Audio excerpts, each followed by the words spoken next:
Assalamualaikum warahmatullahi wabarakatuh. Good day everyone.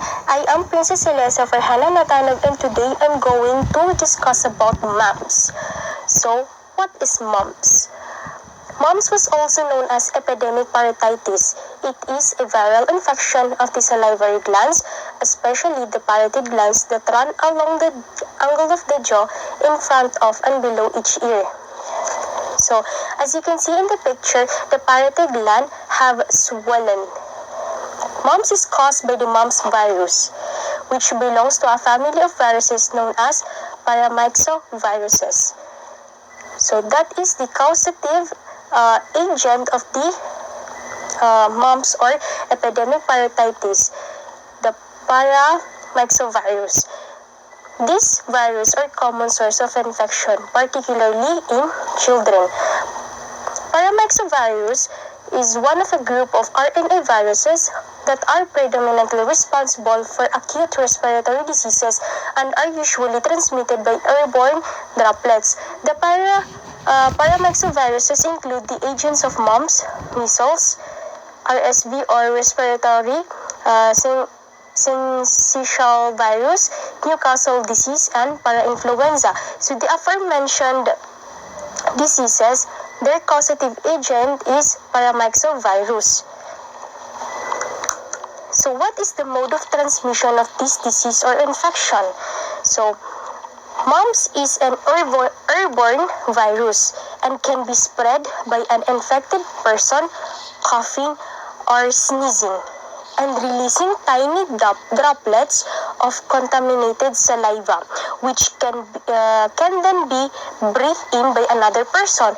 So as you can see in the pictures, droplets in saliva from talking, sneezing, sharing drinks, kissing, or coughing, ingestion of foods and drinks contaminated with respiratory secretions are mode of transmission of the disease or the virus. The MUMPS virus replicates in the upper respiratory tract and is transmitted person to person through direct contact with saliva or respiratory droplets of a person infected with MUMPS. The risk of spreading the virus increases the longer and the closer the contact a person has with someone who has MUMPS. So as you can see again in the picture, the longer and the closer contact a person has someone who has MUMPS, the higher the possibility you can acquire the disease. Next, MUMPS is contagious for about a week before the glands swell and about 9 days afterwards, meaning if you are infected with MUMPS, then you can transmit, you have the capable of being transmitted direct or indirect contact. So the MUMPS is contagious for about a week. So a week or 9 days afterward, you can already transmit the disease. Then, to keep from spreading MUMPS, don't share things that have saliva on them. Second, cover your coughs and sneezes. Third, stay home when you are sick. Fourth, wash your hands often with soap and water. And fifth, clean and disinfect surfaces. So, that are the action you may take to keep from spreading MUMPS. So, what is the incubation period of this infection or the epidemic parotitis? So, first, what is the meaning of incubation period? Incubation period is the period between the infection of an individual by a pathogen and the manifestation of the illness or disease. So, meaning this is the period between you are infected by a pathogen and the manifestation of this disease. So, typically, 16 to 18 days or 14 to 25 days, the incubation period of the MUMPS. The symptoms of MUMPS usually develop 14 to 25 days. after becoming infected with the mumps virus. So this delay is known as the incubation period. The average incubation period is around 17 days. Next, the clinical manifestation or signs and symptoms of mumps or epidemic parotitis. So these are the clinical manifestation of the mumps. First, painful swelling of the parotid glands. These are the pathognomonic sign, meaning pathognomonic is a distinctively characteristic of a particular disease, meaning trademark. So this painful swelling of the parotid glands is the trademark signs and symptoms of the mumps or epidemic parotitis. Next, fever, headache, malaise or weakness, pain in joints are also signs and symptoms of mumps. Anorexia or loss of appetite is a prodromal symptoms. Prodromal means it is giving warning.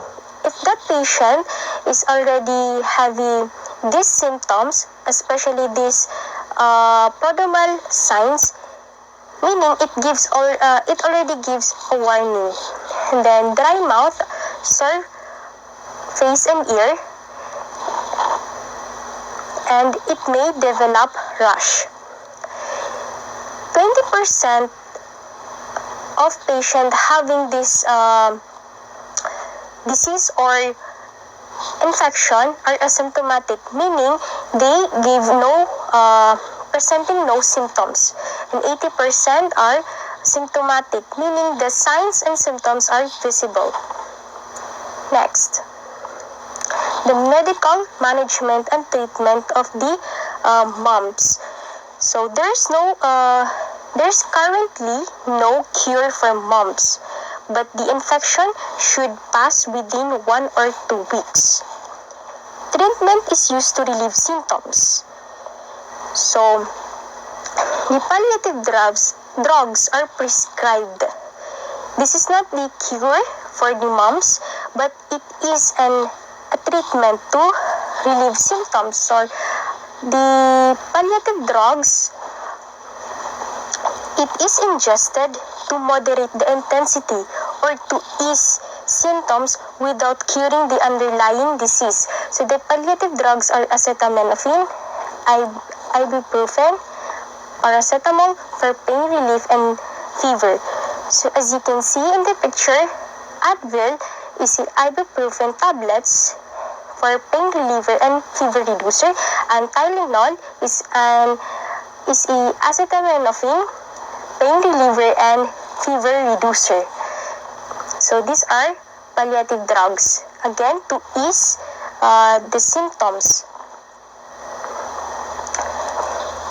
It is not advisable to take acetylsalicylic acid or aspirin because there is a hypothetical link with Reye's syndrome.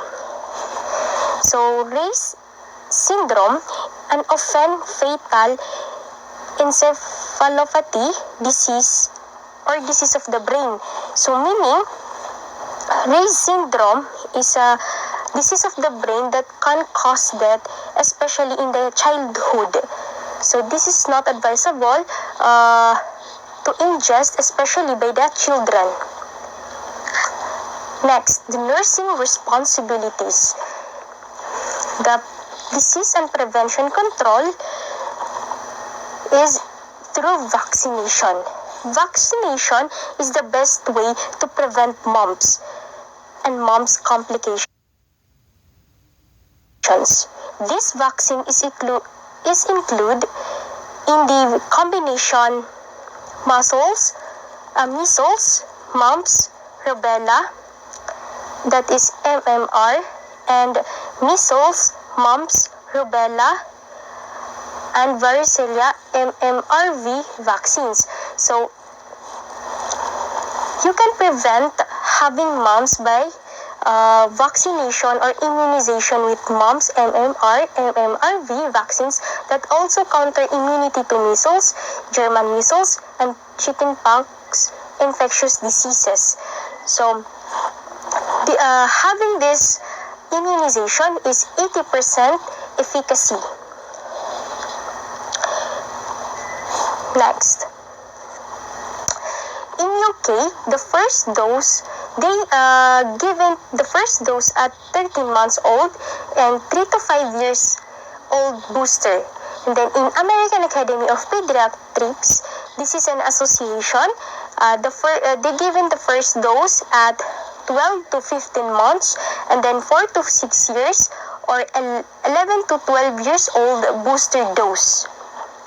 So this is the picture of the MMR vaccine. So the nursing priorities in the care of the patients. So MUMPS will last about 10 to 12 days and the goal of treatment is to manage symptoms. So it is maybe supportive care such as gargling with warm salt water and drinking plenty of fluids. So as a nurse, you can instruct the patient if needed to have warm salt water gargles and then bland diet, extra fluid, not juice, and then avoid acidic foods and beverages. So I will discuss every single of it. So gargle salt water to lessen these painful swollen of the parotid glands. And then eat soft, bland foods that do not require much chewing. These foods include oatmeal, bananas, pasta, potatoes, egg, and cooked vegetables. So as you can see in the picture, the banana, cooked vegetables, and soup are also bland diet that not require much chewing. So avoid tart drinks and sour foods such as orange juice, since they can irritate the swelling and can cause pain. So avoid foods that require lots of chewing, and also sour foods such as citrus fruits or juices, because avoiding citrus foods or sour foods, which means avoiding stimulating saliva production, because these foods stimulate saliva production and they can sour the MUMPS. Eating these foods will usually cause them to hurt more. So you have to avoid these foods. To summarize everything, MUMPS often causes swelling in the parotid gland and sometimes other salivary glands. Infection is usually mild and resolves within a few weeks, but serious complication can occur. Take ibuprofen or acetaminophen, but do not give aspirin to children. Gargle with warm salt water, and then avoid acidic foods that increase salivation. And again, eat soft foods that do not require chewing. Drink plenty of fluids. And then you may place a cold pack on the swollen glands to relieve the pain and to moderate the intensity. The MUMPS infection can be avoided by an MMR vaccination. Take note of that. A 2-dose regimen is up to 90% effective and also protects against measles and rubella. That's all, and thank you for listening.